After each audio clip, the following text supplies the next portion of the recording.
Bismillahirrahmanirrahim. Assalamualaikum warahmatullahi wabarakatuh. Waalaikumsalam warahmatullahi wabarakatuh. Alhamdulillahirabbil alamin. Asyhadu an la ilaha illallah wa asyhadu anna Muhammadar Rasulullah wa ala Muhammad wa ala ali Muhammad. Rabbi shrah li sadri wa yassir li amri wa hlul 'uqdatam min lisani yafqahu qawli. Bapak Ibu semuanya, matur nuwun sangat saya sampaikan kepada jenengan yang sudah berkenan hadir dalam kegiatan diseminasi aksi nyata modul 1.4 budaya positif program pendidikan guru penggerak angkatan 9 Kabupaten Nganjuk. Di sini saya Lulus Hendayani selaku CGP Angkatan 9 akan memberikan kegiatan pengimbasan materi budaya positif.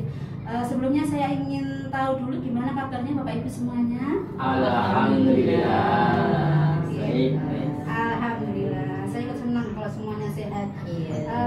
Bapak Ibu semuanya, hari ini nanti saya akan memberikan materi. Mohon maaf, ini ada sedikit keluar dari jalur, itu tulisannya tadi kurang saya editnya, satu kurang teliti. Ada berapa materi itu? 1, 2, 3, 4, 5, 6. Ada 6 materi. Yang pertama nanti kita akan membahas bersama, belajar bersama tentang disiplin positif dan nilai-nilai kebajikan universal. Yang kedua yaitu teori motivasi, hukuman dan penghargaan serta restitusi. Yang ketiga keyakinan kelas.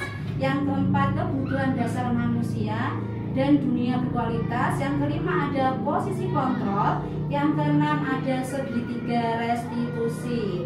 Kemudian Bapak Ibu semuanya, kita langsung saja untuk menyingkat waktu, kita masuk ke materi yang pertama tentang disiplin positif dan nilai-nilai kebajikan universal. Sekarang saya coba minta Busul untuk menulis sesuatu yang rahasia, yang jangan sampai Pak Sopian tahu yang jenengan tulis. Terserah jenengan tulis nopo yang berhubungan dengan sesuatu yang istimewa bagi jenengan. Nanti tugasnya Pak Ian berusaha untuk bagaimana caranya agar Busul itu berkenan memberitahu apa yang ditulisnya. Terserah caranya. Boleh merayu, boleh kalau bisa ya jangan sampai menghardik atau mengancam. Tapi kalau memang dibutuhkan, beginian perlu dibutuhkan, silakan diancam Busul. Yang penting Busul mau membuka tulisan yang dia sembunyikan, yang beliau sembunyikan. Silakan Busul untuk menulis, terserah jenengan nopo mawon. Yang penting jangan sampai Pak yang tahu. Ntar nggih, main-main dulu Pak yang nggih. Main-main dulu.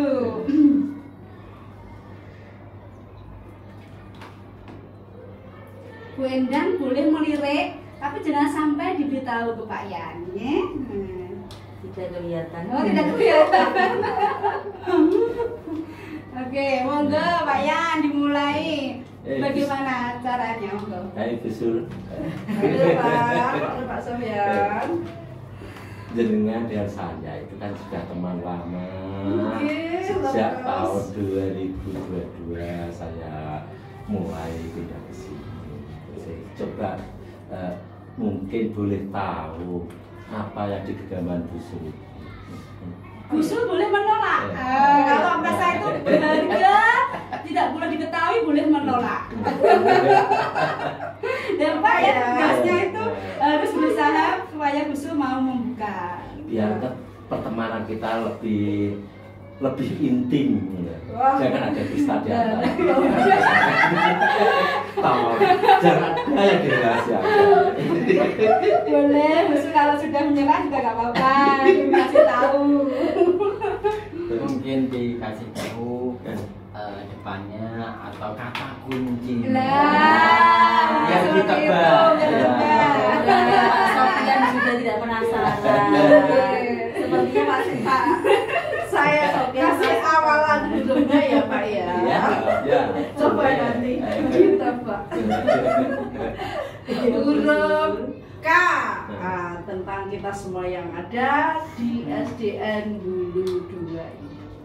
Ketertiban. Bukan. Keakraban.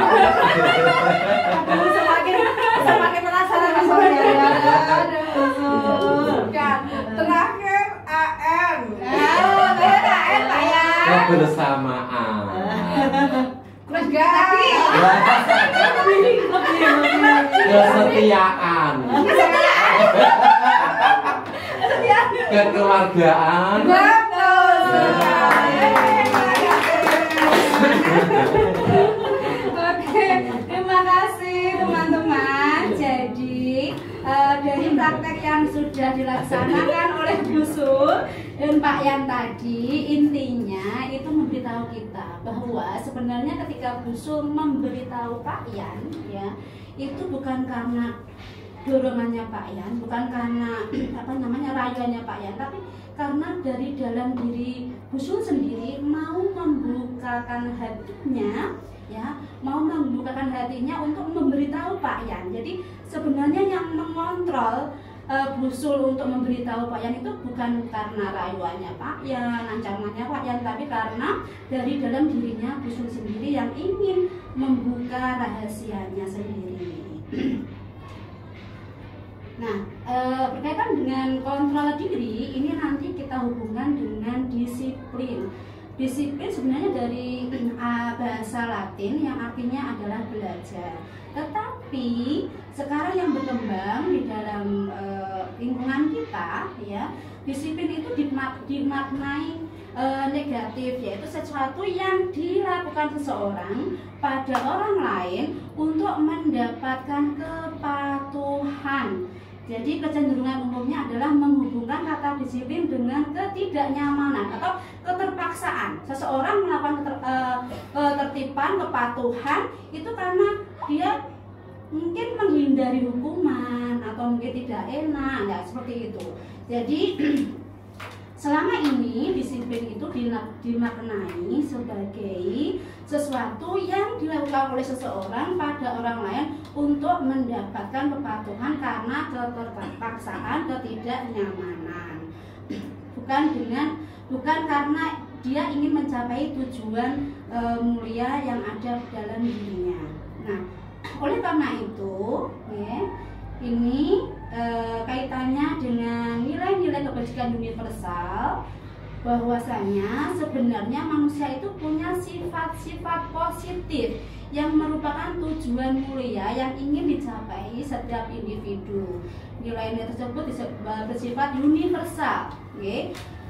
Yang kita yakini sementara ini nilai-nilai kebajikan yang ingin dicapai oleh manusia itu ada berapa macam ini? 1, 2, 3, 4, 5, 6, ada 7 aspek, ada 7 dimensi yang kita kenal dengan profil pelajar Pancasila, yaitu beriman, bertakwa pada Tuhan Yang Maha Esa dan berakhlak mulia, mandiri, bernalar kritis, berkebinekaan global dan bergotong royong serta kreatif. Jadi ketika seseorang melanggar peraturan atau disiplin, sebenarnya punya alasan tertentu, ya, punya alasan tertentu yang tidak sesuai dengan nilai-nilai kebajikan yang diyakini oleh orang-orang sebagai dimensi profil pelajar Pancasila. Berikutnya kita akan mengenal teori motivasi perilaku manusia. Pak Bagus mungkin kalau mau izin tidak apa-apa Pak Bagus, karena tadi katanya mau ada kepentingan. Siap. Oke. Jadi disiplin ini kita kaitkan dengan biasanya kalau anak melanggar kedisiplinan akan mendapatkan hukuman.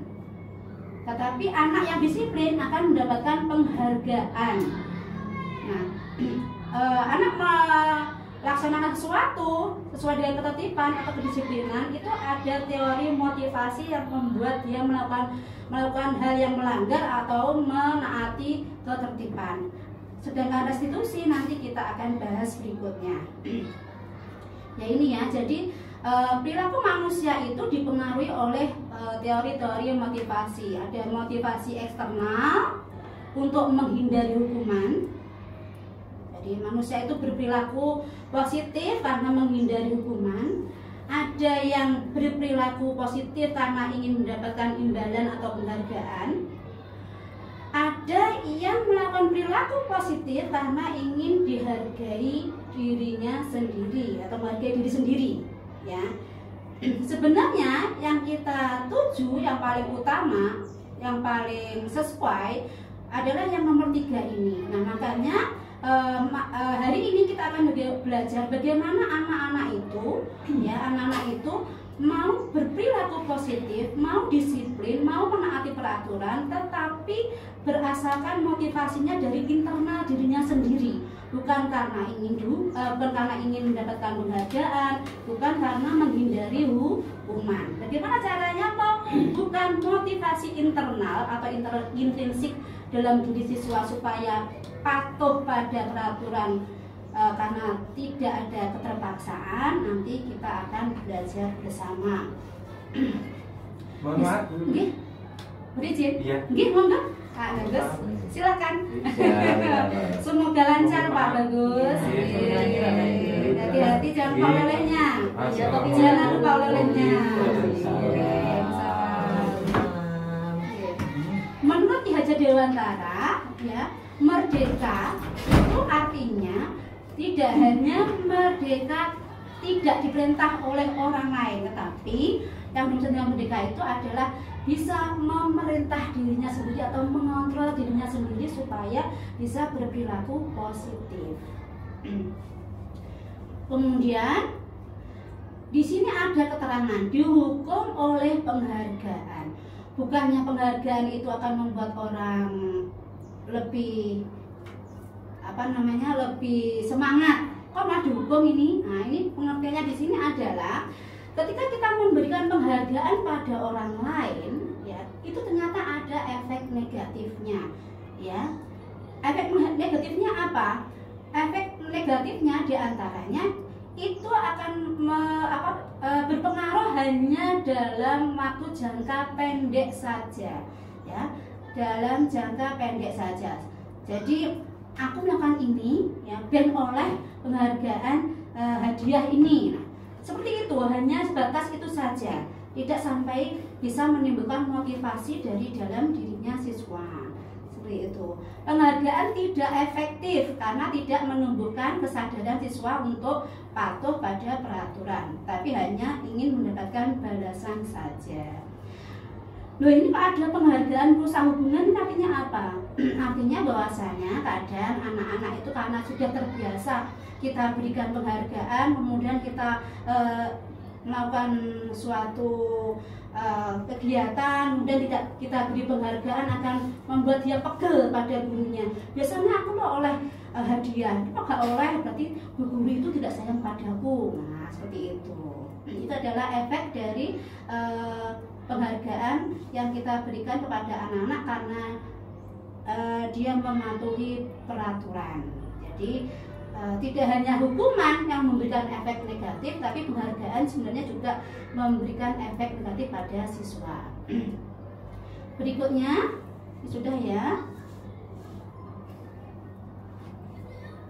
Bagaimana cara kita mengapresiasi, memberikan penghargaan pada seseorang yang membuat orang tersebut tidak mendapatkan efek negatif, yaitu dengan cara memberikan pengakuan secara khusus, pribadi, ya.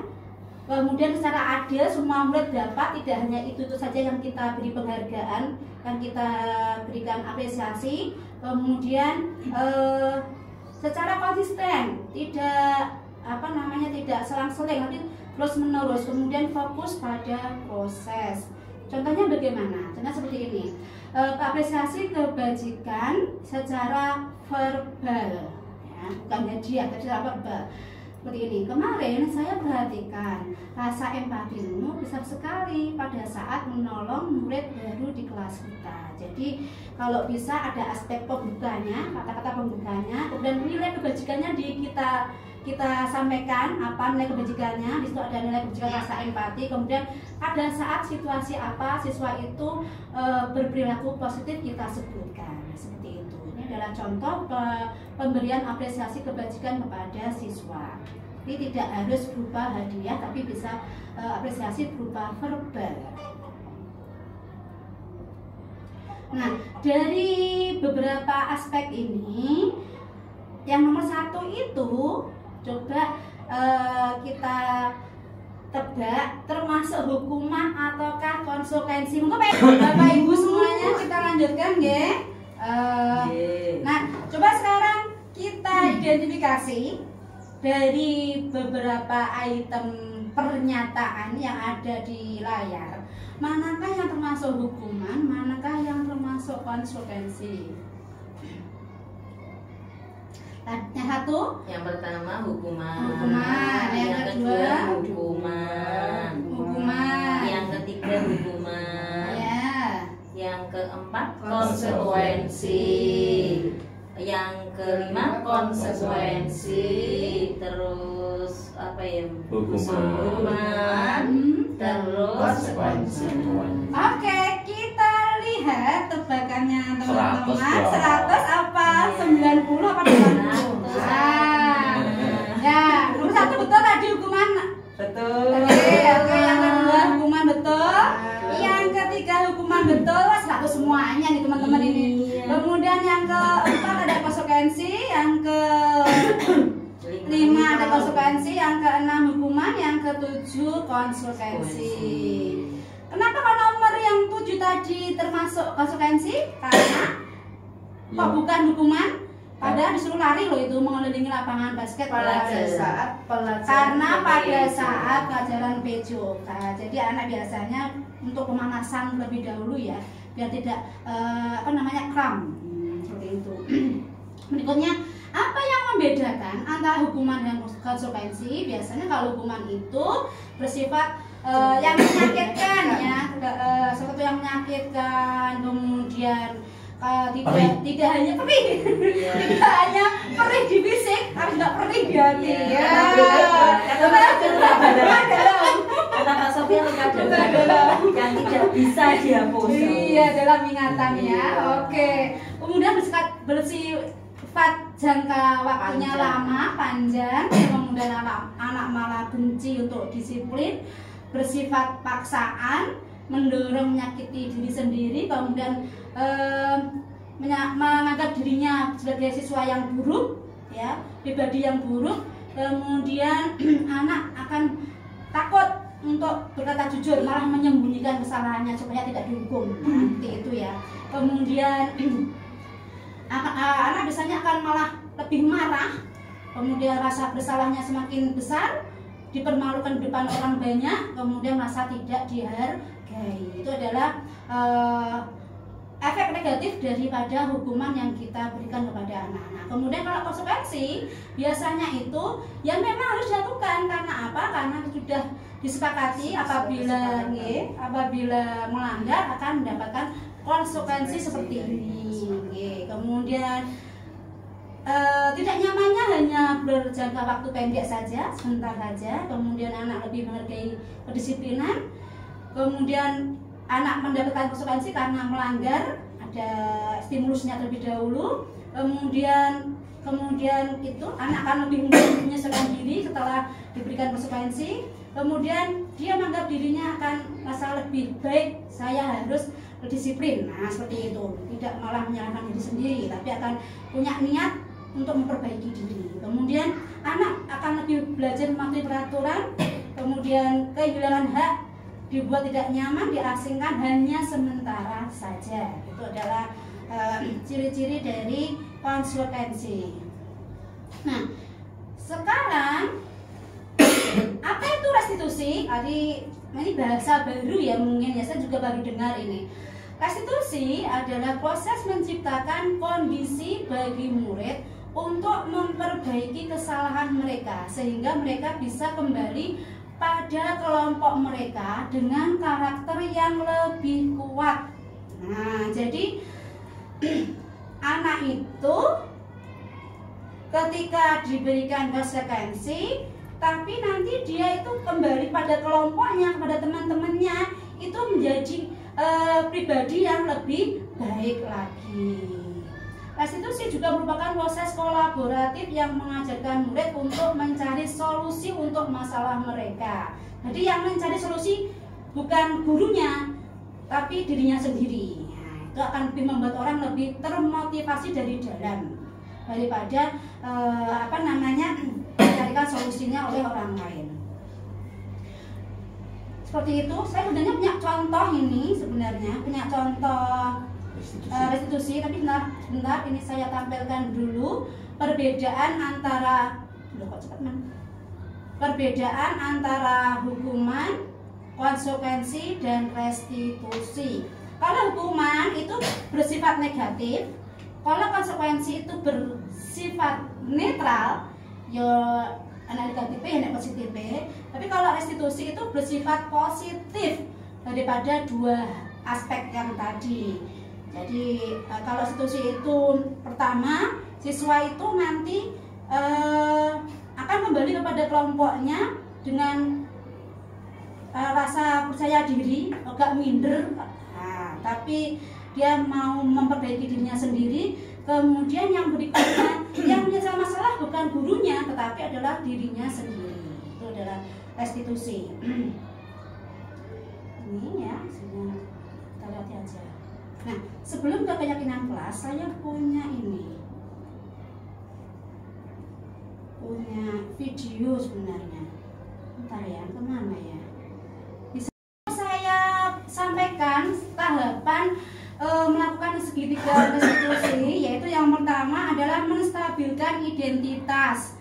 Jadi nanti ketika kita membantu siswa kita menyelesaikan masalah, yang kita lakukan pertama kali adalah menstabilkan identitasnya dulu. Kita sampaikan bahwa wajar setiap anak pasti melakukan kesalahan. Itu namanya menstabilkan identitas. Sebenarnya bahasa yang kita sampaikan seperti itu, kewajaran setiap orang pasti mempunyai kesalahan. Itu adalah termasuk contoh menstabilkan identitas. Kalau bahasanya Jawa, kita yem dulu, kita dendem dulu, bocah ben adem dulu, baru nanti kita lakukan tahap berikutnya, yaitu validasi kebutuhan. Di sini kegiatan yang dilakukan adalah menanyai siswa kenapa melakukan suatu kesalahan itu. Pasti karena punya alasan tertentu.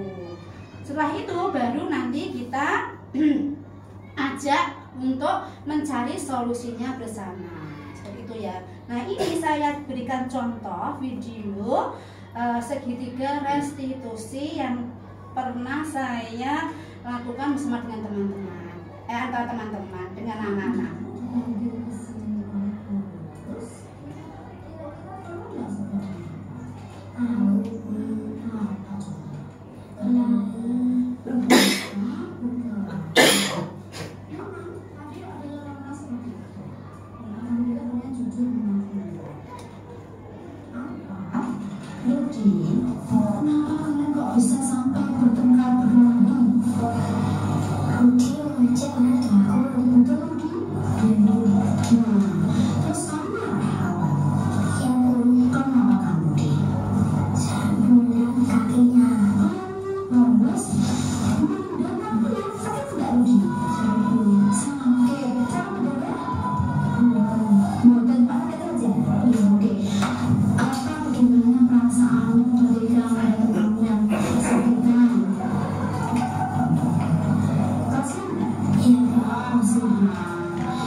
Bisa ya? Iya bisa. Oke, saya urus ingatannya. Kamu tadi ketika bertengkar berkelahi, keyakinan keras apa yang kalian ambil? Keyakinan keras apa? Apa yang kalian ambil? Keyakinan keras apa? Saling tapi kalau kalian bisa menghormati akan terjadi apa? Perdamaian. Oke. Nah, kalau sudah tahu kesalahannya, kira-kira kalian mau mengulangi enggak kesalahannya? Tadi kalian lakukan tidak. Oke. Jadi sama apa karena tadi berkelahi bertengkar, silakan saling memaafkan. Ini saling memaafkan. Oke, masalah. Nah, kira-kira ini yang lain ya, jangan bertengkar ya, berkelahi ya, tidak berkelahi lagi ya. Oke, terima kasih apa? Nah, seperti itu nggih. Berikutnya langsung kita lanjutkan untuk materi berikutnya, yaitu singkat saja ya, karena kita mau melayat bersama. Iya, takziah bersama. Sudah keyakinan kelas ya. Keyakinan kelas.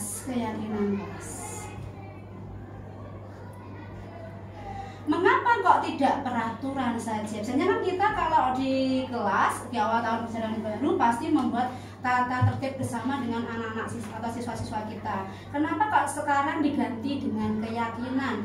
Bedanya apa peraturan dengan keyakinan kelas? Nih ya, kalau peraturan, sebentar, kita bedakan dulu.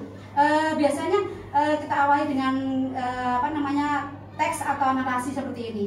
Mengapa kita memiliki peraturan harus menggunakan helm bila mengendarai kendaraan roda 2? Supaya apa? Menjaga keamanan. Ya, menjaga keamanan. Kemudian mengapa tidak memiliki mengapa kita memiliki peraturan 3M, menggunakan masker, mencuci tangan, dan menjaga jarak? Mengapa kita memiliki peraturan harus datang tepat waktu pada saat mengikuti pelatihan? Semuanya ini pasti ada sebabnya, ada alasannya yang merujuk pada keyakinan akan nilai-nilai kebajikan. Ya, seperti tadi yang sudah saya sampaikan, ada misalnya kita kenal dengan profil pelajar Pancasila tadi. Kalau kan ini yang pertama adalah keamanan, menjaga keamanan, memakai helm supaya kita terjaga keamanannya, keselamatannya. Yang kedua apa? Keyakinan apa? Nilai kebajikan apa? Yang nomor 2 menjaga kesehatan. Kemudian yang ketiga kedisiplinan. Jadi kalau peraturan dengan keyakinan kelas itu beda. Bedanya apa? Kalau keyakinan kelas itu perilakunya pasti didasarkan pada nilai-nilai kebajikan yang telah kita yakini bersama. Kemarin saya juga sudah membuat keyakinan kelas dengan anak-anak, bisa kita lihat. Sebentar Pak Wito nggih. Sabar. Sebentar. Mana ya? Mungkinkah ini?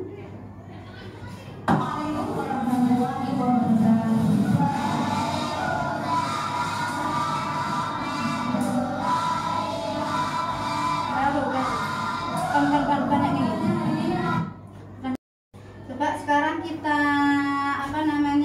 lihat proses pembuatan keyakinan kelas bersama dengan siswa-siswa kelas 4.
contoh poster keyakinan kelas berdasarkan kesepakatan tadi yang saya buat dengan kemarin yang saya buat dengan anak-anak. Seperti ini posternya.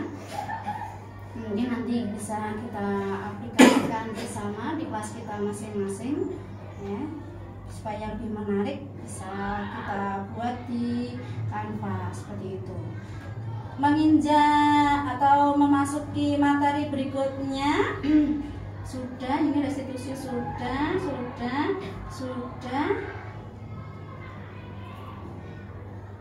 Oke. Karena kita ini Dek, teman-teman, kok Dik sampean. Kita akan bahas tentang kebutuhan dasar manusia. Ada 5 kebutuhan dasar manusia yang ingin dipenuhi, yaitu yang pertama bertahan hidup, yang kedua kasih sayang dan rasa diterima, kemudian kesenangan, yang keempat kebebasan, yang terakhir adalah kebutuhan penguasaan. Yang berikutnya sekarang 5 posisi kontrol. Ini materi yang terakhir ya teman-teman ya. Biasanya kita melaksanakan atau mengontrol siswa kita supaya tertib dengan cara seperti ini, yaitu sebagai penghukum, pembuat rasa bersalah, teman, pemantau, dan manajer. Nah, contohnya bagaimana? Yang penghukum itu yang bagaimana? Bentar, saya lihatkan videonya. Kita nonton video sebentar aja teman-teman. Kok nggak bisa di end ya ini?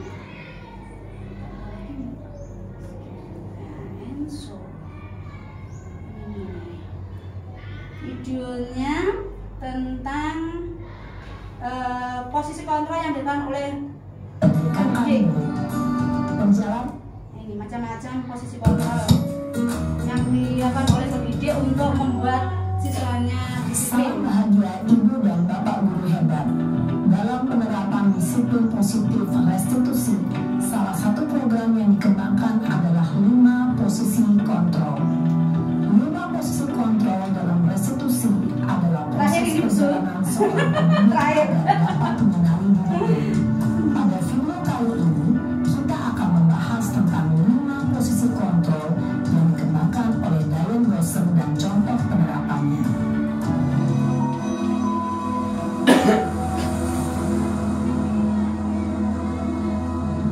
5 posisi kontrol itu adalah 1. Posisi penghukum, 2. Posisi pembuat merasa bersalah, 3. Posisi teman, 4. Posisi pemantau atau monitor, dan 5. Posisi manajer. Untuk lebih memahami kelima posisi tersebut, mari kita saksikan kasus Naren yang terlambat hadir 20 menit di sekolah dan melihat bagaimana kelima posisi kontrol dalam menghadapi masalah tersebut.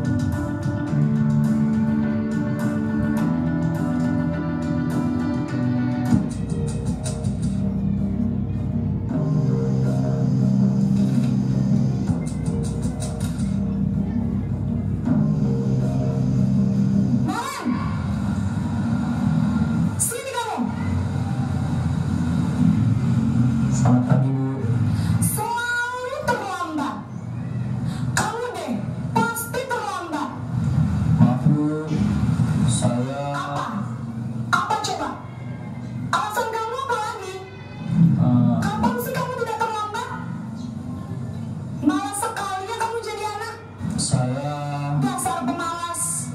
Gak kapok-kapok sih kamu. Sudah berapa kali terlambat? Sana, kamu keliling lapangan basket 2 kali. kenapa saya harus ke lapangan basket Bu? Kenapa? Kamu lawan ibu. Berani-beraninya jawab. Sudah terlambat, masih berani jawab pula. Sekarang, keliling lapangan basket 5 kali sekalian. Biar kapok. Cepat. Pergi sana ke lapangan basket.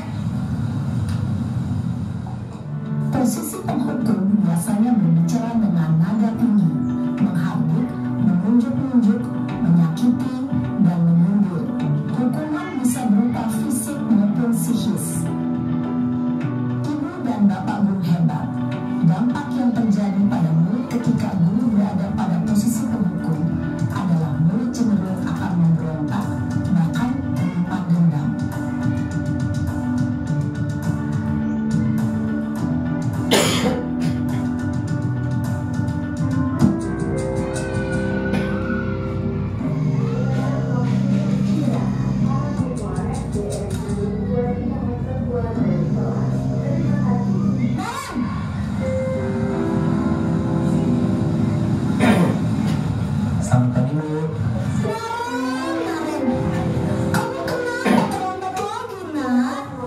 Ya Tuhan, Naren, kamu senang ya bikin ibu susah ya? Kalau kamu terlambat lagi, nanti ibu yang ditegur bapak kepala sekolah, nak. Disangka ibu tidak bisa membina kamu. Duh, gimana ini? Maaf Bu. Aduh, Gusti Naren, kamu suka ya kalau ibu ditegur bapak kepala sekolah? Terus, sekarang ibu harus tulis apa ya di buku absen? Ini kamu sudah sering terlambat loh. Ibu harus apa coba? Maaf Bu. Maaf sekali. Ya sudah, lain kali jangan bikin ibu susah lagi ya nak ya. Ibu tidak akan kuat lagi kalau kamu begini terus. Bisa jantungan kalau ibu ditegur bapak kepala sekolah. Sana cepat ke kelas. Maaf ya Bu. Maaf sekali. Posisi pembuat rasa bersalah berbicara dengan nada tenang, cenderung lembut. Namun kata-kata yang diutarakan membuat murid merasa menjadi orang yang gagal. Memandang murid dirinya sendiri, merasa tidak berharga, dan tidak sanggup membahagiakan orang lain. Ketika guru mengambil posisi pembuat rasa bersalah, murid akan menganggap dirinya yang bersalah dan ia akan menyimpan emosi negatif tersebut di dalam dirinya.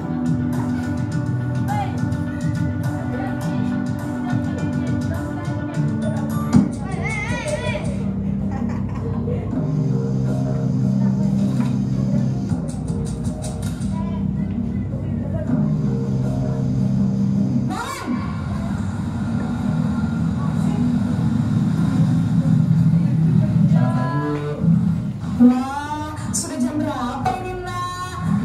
Terlambat lagi ya sayang. Iya Bu. Habis ibu saya lupa bangunkan saya Bu.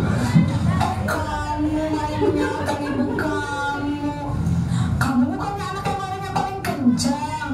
Kok terlambat sih? Iya Bu. Saya memang terlambat bangun tadi. Jadi biarpun saya lari kencang, tetap kejar Bu. Ya sudah sana, nanti lain kali larinya lebih kencang lagi ya, biar gak terlambat lagi.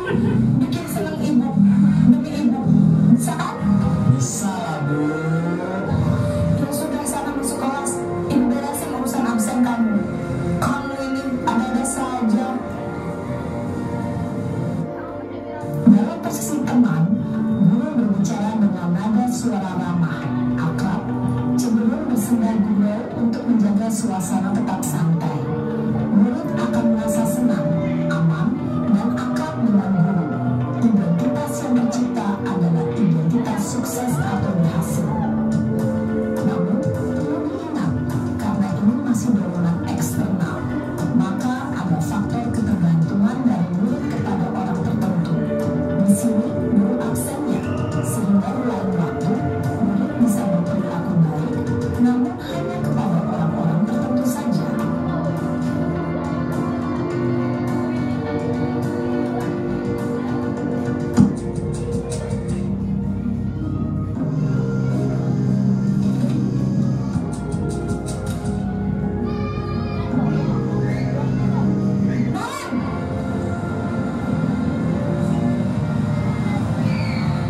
Sampai dulu.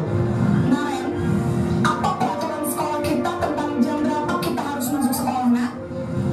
Kita harus di sekolah jam 7 Bu. Iya betul, sekarang sudah jam 7.20. Naren sudah tahu konsekuensinya jika terlambat hadir. Paham Bu. Saya harus tinggal kelas pas jam istirahat selama 20 menit. Iya benar, konsekuensinya demikian. Jadi nanti jam 9.30 pas istirahat, kamu harus tinggal di kelas, kerjakan tugas tambahan untuk ketertinggalan kamu, ya? Baik Bu. Posisi pemantau mengandalkan penghitungan atau data untuk mengontrol murid. Guru mengarahkan murid berdasarkan peraturan dan konsekuensi. Seorang pemantau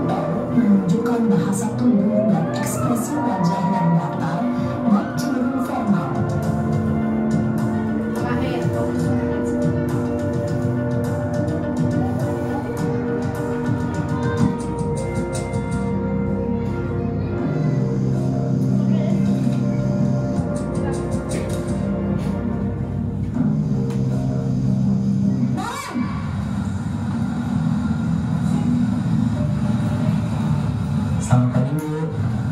Selamat pagi Naren. Maaf Bu, saya terlambat. Iya, sekolah masuknya jam 7, sekarang sudah jam 7.20. Jadi sekarang bagaimana ini Naren? Maaf Bu, saya lupa alarm saya semalam. Baiklah, menurut kamu, keyakinan sekolah yang mana yang perlu kamu tingkatkan? Menghargai diri sendiri dan orang lain mungkin kan Bu. Setuju. Jadi, apakah Naren meyakini prinsip saling menghormati tersebut? Iya Bu, saya meyakininya. Apakah Naren bersedia memperbaiki masalah keterlambatan ini? Bersedia Bu. Bagaimana kamu akan memperbaiki masalah keterlambatan ini? Saya akan coba untuk tidak lupa menyetel alarm saya Bu. Baik, kalau Naren lupa menyetel alarm di rumah, ada orang yang kira-kira bisa bantu mengingatkan tidak? Ada Bu, kakak saya, Kak Emma. Ada lagi selain Kak Emma? Selain Kak Emma, ada ibu saya. Baik, jadi yang mengingatkan Naren adalah Kak Emma dan ibu kamu ya? Kira-kira akan mulai setel alarm kapan nih Naren? Setelah pulang sekolah, akan segera saya lakukan. Baik, jadi Naren akan setel alarm untuk bangun besok pagi dan akan diingatkan oleh kakak dan ibunda Naren ya. Ada lagi yang mungkin perlu dilakukan Naren agar tidak terlambat bangun lagi? Tidak ada Bu. Baik Naren, terima kasih untuk kerjasama kamu. Sekarang kamu perlu kembali ke kelas untuk belajar. Baik Bu, terima kasih. Posisi manajer adalah posisi kontrol yang disarankan untuk membimbing murid memiliki sikap disiplin yang positif, yaitu murid yang mandiri, bertanggung jawab, dan dapat memecahkan masalah. Tujuan dari posisi ini adalah agar murid dapat merefleksi atas tindakannya. Guru akan dengan tulus memberikan pertanyaan-pertanyaan bermakna, sehingga membuat murid dapat belajar dari kesalahannya dan mencari sebuah solusi untuk menyelesaikannya. Ibu dan Bapak guru hebat, setelah mengamati adegan kelima posisi kontrol tadi, kira-kira posisi mana yang paling ideal? Posisi mana yang dapat menunjang motivasi intrinsik murid? Ya, tentu posisi manajer. Posisi ini memang posisi ideal yang ingin dituju setiap pendidik. Pada posisi inilah guru dapat menerapkan disiplin positif dan berpihak pada murid dan memerdekakan murid. Perjalanan seorang pendidik tentunya tidak mudah untuk sampai pada posisi seorang manajer. Namun, tujuan kita pasti, yaitu menciptakan murid-murid yang mandiri, merdeka, dan bertanggung jawab. Semoga penggambaran 5 posisi kontrol yang telah diperlihatkan ini dapat menjadi ajang refleksi bagi kita semua, agar dapat terus mengasah dan menerapkan disiplin positif yang memerdekakan murid. Mari terus berlatih dan bersemangat. Selamat menerapkan. Salam dan bahagia, Ibu dan Bapak Guru. Hebat. Berkatan teman-teman untuk 5 posisi kontrol, semoga ada manfaatnya. Dan dengan diakhirinya itu tadi kita juga sudah berakhir untuk materi kita hari ini. Tapi sebelum kita akhiri, Bu Lulus saya ingin satu saja mewakili teman-teman untuk refleksi kegiatan kita hari ini, apakah ada manfaatnya atau tidak, dan bagaimana perasaan dari teman-teman ketika mengikuti pengimbasan materi budaya positif ini. Satu saja. Bisa Pak Yan, bisa Pak Edi, bisa Pak Wito, bisa Bu Endang, bisa Bu Su. Satu saja untuk refleksi kegiatan kita hari ini. Apakah menyenangkan, apakah ada manfaatnya, seperti itu. Enggak Pak Yan? Ya, terima kasih atas waktunya. Saya ucapkan terima kasih kepada Umi Lulus selaku JGP Angkatan 9. Angkatan 9 yang luar biasa ini. Tentunya pada pengimbasan pada pagi ini sangat-sangat memotivasi, sangat-sangat banyak ilmu yang kami dapat. Dan intinya tadi yaitu tentang disiplin positif yang saya katakan. Disiplin positif itu mungkin bisa dikatakan restitusi tadi. Restitusi. Ya, sama. Jadi membangun motivasi di dalam diri siswa untuk berdisiplin. Jadi tidak ada unsur keterpaksaan.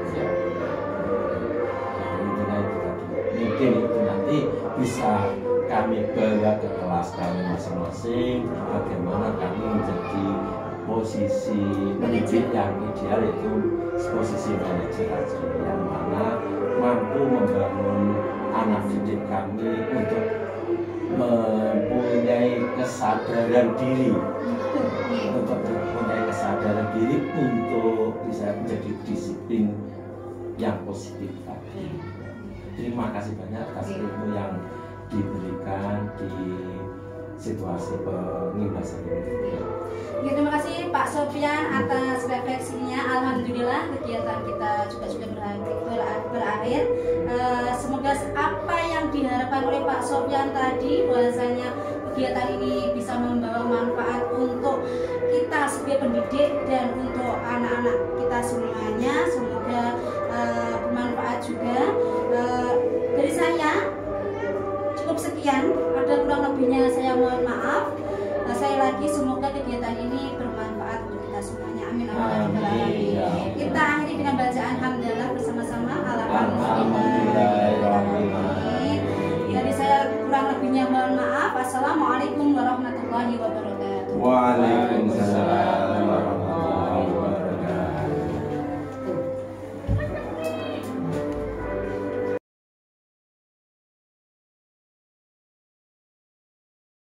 Assalamualaikum warahmatullahi wabarakatuh.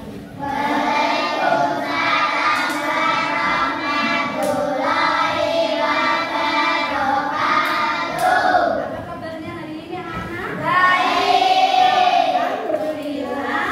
Luar biasa. Oke, anak-anak semuanya, hari ini Guru akan mengajak kalian membuat keyakinan kelas. Apa itu keyakinan kelas? Ada yang tahu? Tidak. Oh tidak. Oke, Bu jelaskan ya. Tolong angkat diambil sama Bu. Keyakinan kelas itu artinya adalah seperti yang kalian tahu selama ini adalah seperti peraturan atau tata tertib kelas. Tetapi bedanya dengan peraturan apa?